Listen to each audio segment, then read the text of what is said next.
All right, guys. Look, man. Like I said, guys, this is Jimmy Vaughn, part owner at Allpar Garage, a high performance shop.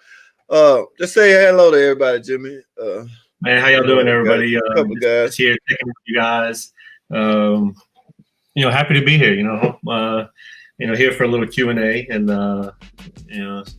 hopefully, if y'all guys got any questions about anything, be it anything on the mechanical side or anything on the performance side, be happy to answer anything y'all got. All right, man. Me and my buddy Caper, we did a live stream, I don't know, about a month ago, and we was dissecting some of the footage that I stole from your shop. Oh yeah. And listen, we was talking about that I think you was installing or you was getting ready to add a stroker to 392. Now, it's something you said that I got on film. We was dissecting that a little bit. You was talking about the need to remove a 8-speed transmission and install a 3-speed transmission. Automatic. So that's not always the case. Every time we do that, that's not always the case. But for that particular build, those 8-speed transmissions, there's only so much parts available for that. You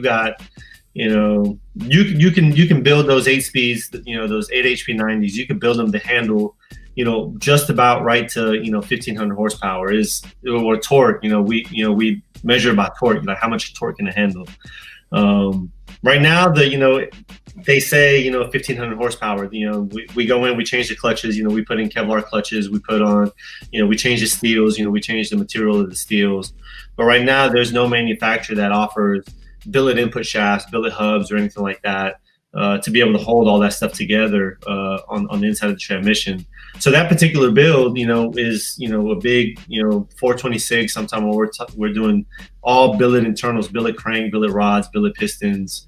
So that thing alone is probably going to make 1500 horsepower and to the wheel. So when you rate that at the engine, we're talking about 1700 horsepower engine.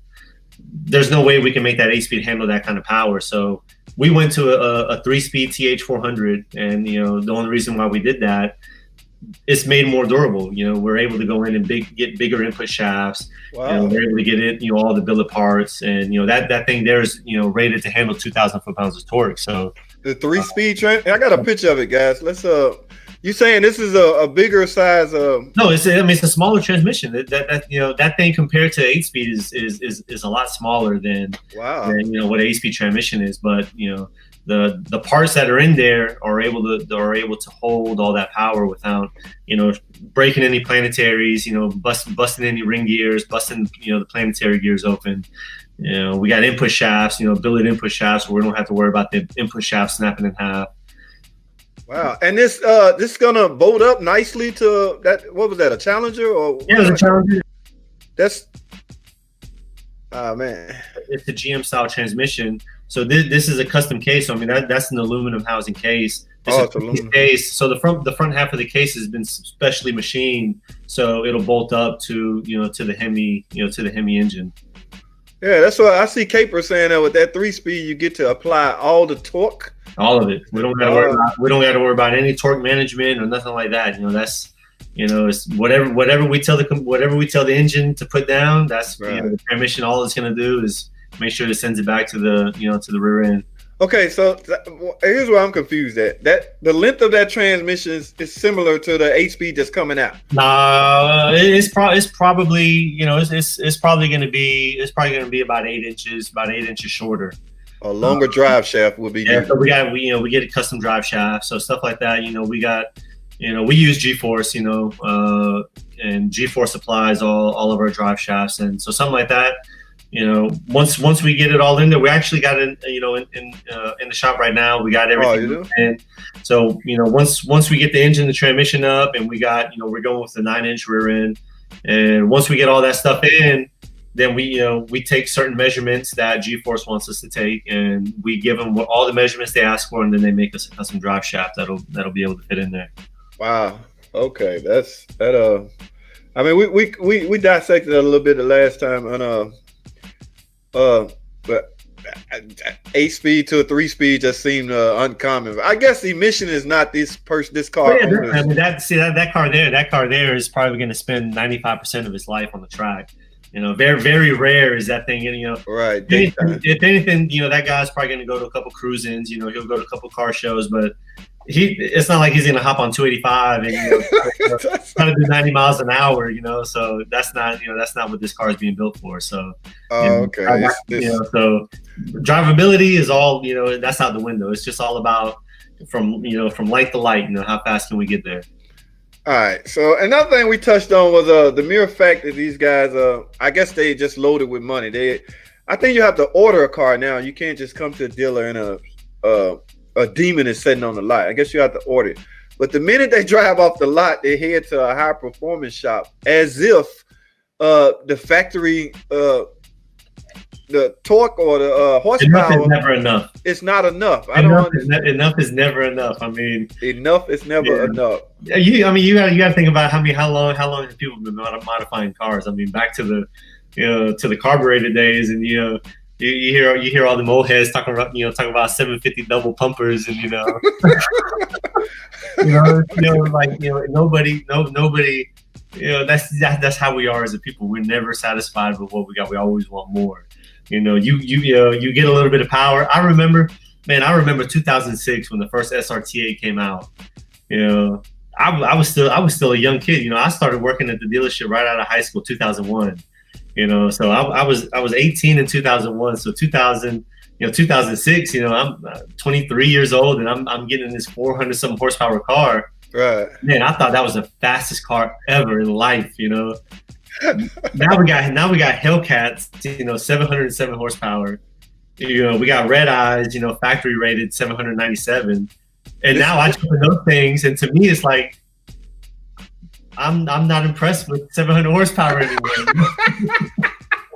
Okay, listen, man, real quick, without jeopardizing your business or your revenue stream, do you explain to these people that they may void their warranty, or do they not care? A lot of people don't care. There's people who don't care. Listen. So the Red Eye, the one we're doing the 3-speed transmission on, that car literally has 500 miles on it. It's still factory new. It's still practically new. Still factory new. That thing's got 500 miles on it. And these people just don't. At that point they want what they want, and once you do that.